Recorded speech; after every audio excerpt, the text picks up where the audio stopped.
Bien le bonjour et bienvenue à cette nouvelle capsule dans le cadre du cours SCT 4064. Aujourd'hui au programme, on entame le dossier 4 qui va porter sur les enveloppes de la Terre. Et dans ce dossier, on va travailler un peu différemment. L'idée est d'étudier quelles sont les sources, les agents responsables et les conséquences de la pollution de la lithosphère, de l'hydrosphère, de l'atmosphère et de la biosphère. Mais il ne faut pas voir ces 4 sections-là comme étant complètement séparées. En fait, elles sont interreliées. Et ce qu'on veut faire ici dans ce dossier, c'est de bien voir les liens qui existent entre les différents secteurs pour que je puisse vous donner une situation où il y aura contamination d'un des secteurs et que vous soyez capable de voir quel sera l'impact non seulement sur le secteur contaminé, mais aussi sur les autres secteurs. Souvent, la contamination de la lithosphère, par exemple, va avoir un impact autant sur l'hydrosphère que sur la biosphère environnante. Donc, c'est important de comprendre que dans chacune des cas de contamination, on va devoir voir le portrait d'ensemble. Et c'est un peu ce que je veux faire avec ces capsules aujourd'hui.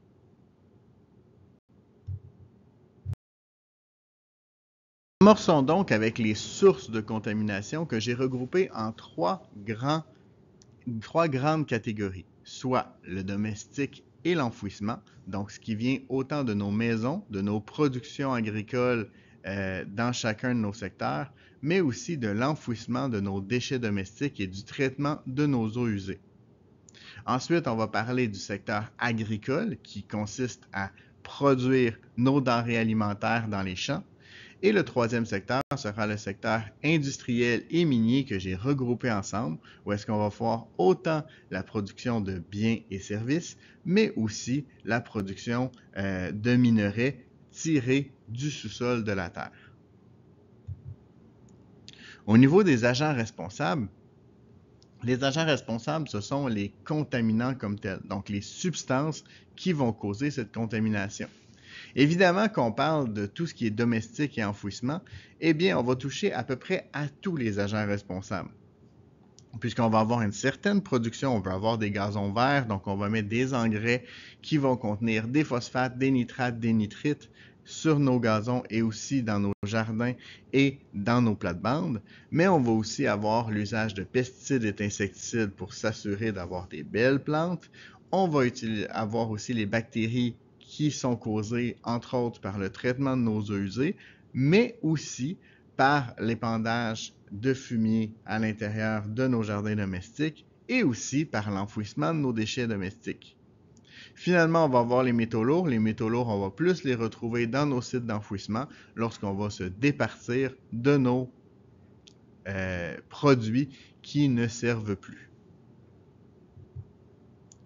Au niveau du secteur agricole, eh bien là, j'en ai parlé un peu avec le secteur domestique. Évidemment, on va parler des engrais, donc des phosphates, nitrites, nitrates, et aussi des pesticides, insecticides. Et avec l'usage de fumier, on peut rajouter au niveau des bactéries.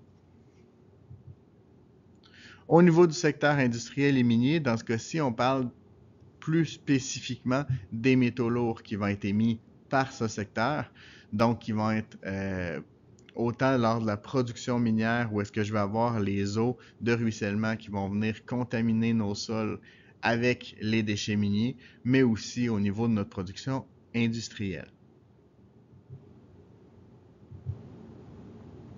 Au niveau des conséquences maintenant, eh bien, c'est ce qui va découler de notre contamination.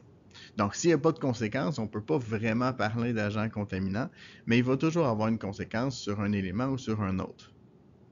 Donc, ici, quand on parle du changement de pH des sols, eh bien, c'est généralement causé par les pluies acides qu'on va voir dans un autre secteur, en fait, qui est le secteur lié à l'atmosphère. Donc, il va venir changer le pH des sols. Ce changement de pH des sols va avoir un impact évidemment sur la biosphère, représentée ici en rouge, que nous verrons un peu plus tard dans une autre capsule.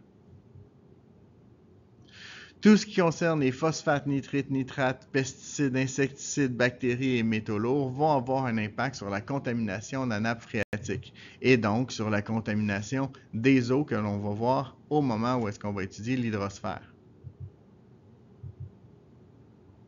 Les bactéries vont aussi avoir un impact sur la biosphère parce que, évidemment, ça peut rendre certains individus malades. On peut penser, par exemple, à la bactérie E. coli qu'on va retrouver parfois dans certaines productions maraîchères et qui vont retirer des éléments des tablettes des épiceries pour en faire une prévention pour ne pas contaminer les gens.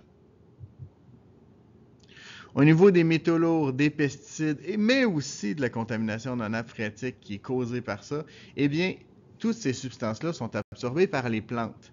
Et encore une fois, ça va avoir un impact parce que ces plantes-là, eh bien, ils sont mangés par des espèces vivantes. Donc, ça va avoir aussi un impact sur la biosphère.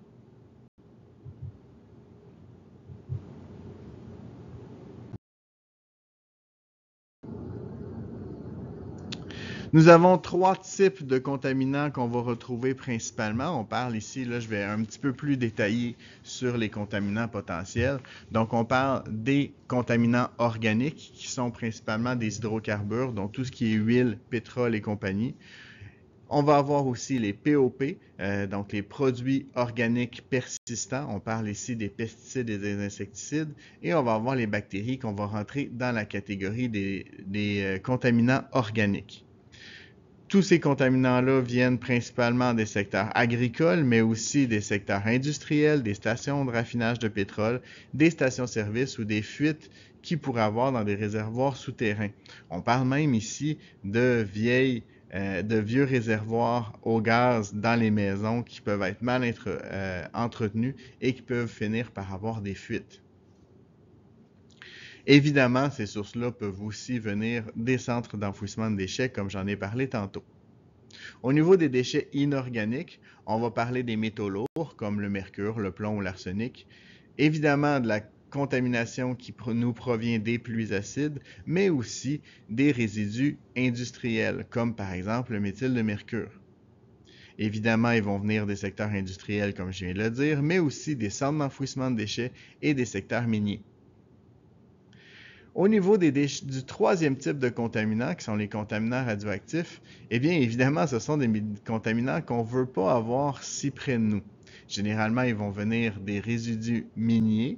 Donc, là, on va en retrouver ici de l'uranium, plutonium, radium et compagnie, mais aussi des déchets médicaux. Les sources sont évidemment le secteur minier, les centrales nucléaires, et ce, plus spécifiquement lorsqu'il y a une catastrophe nucléaire, mais ça peut être aussi des déchets qui nous proviennent carrément des déchets nucléaires, donc de l'uranium qui est en fin de vie et qui va continuer à irradier pendant très longtemps et donc qu'on a à se défaire. On parle aussi des matières résiduelles provenant du milieu hospitalier. Donc, le milieu hospitalier va utiliser cette matière-là comme traceur ou comme différents éléments. Et évidemment, lorsqu'ils sont en fin de vie, eh bien, il faut en disposer encore une fois, ce qui peut créer une contamination. Et comme je le disais, il peut y avoir des fuites dans les centrales nucléaires qui peuvent aussi causer des problèmes importants.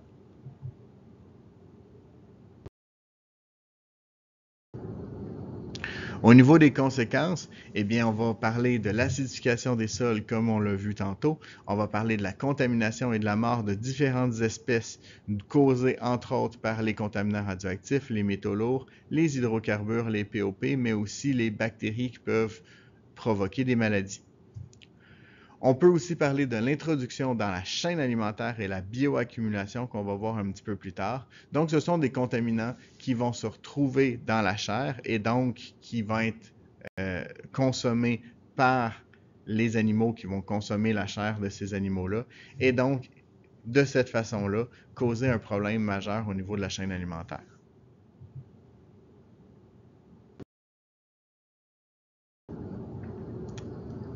Certaines pratiques peuvent aussi nuire à la lithosphère.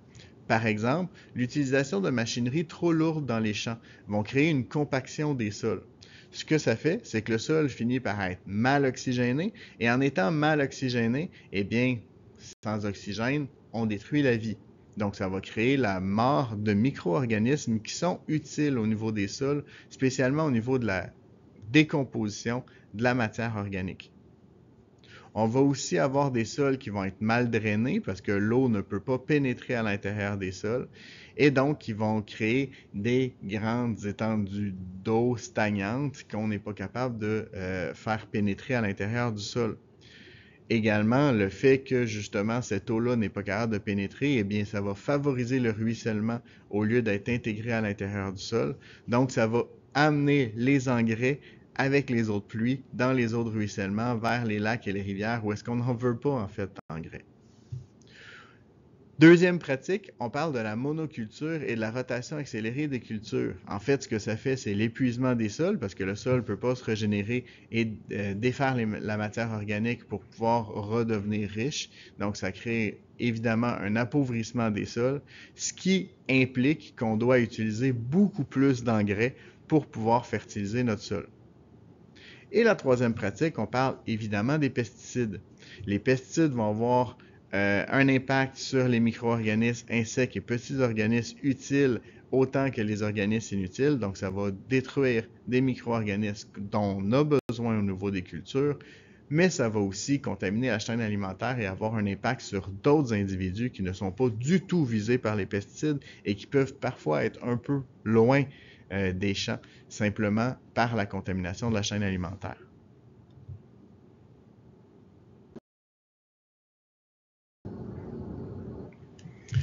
Par contre, certains éléments vont pouvoir nous aider à avoir justement moins d'impact au niveau des contaminants.